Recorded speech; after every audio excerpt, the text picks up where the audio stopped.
No, it's really difficult to assess the likelihood of many of these things because not only are there vulnerabilities that have not been identified yet, especially in the pool of legacy devices that exist out in clinical environments, but we don't know that the effort has been expended yet by those who care to try and exploit those vulnerabilities. We don't know that there are nation states that are spending enormous resources to identify and exploit the vulnerability, for example, of a bedside physiological monitor or a blood pressure monitor or something like that. It's hard to say that it's worth it. Now, but we don't know. We don't know what kind of energy is being invested, but it doesn't seem terribly likely.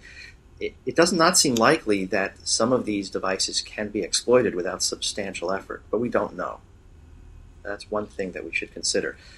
And it's also very difficult for us to know if there has been an exploit if the group doesn't announce it and publicize it.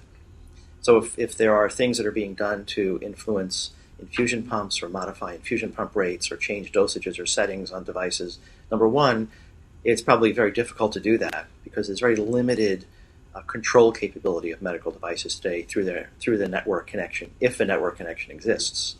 And secondly, if anyone is doing that, it's unlikely that they're publicizing it.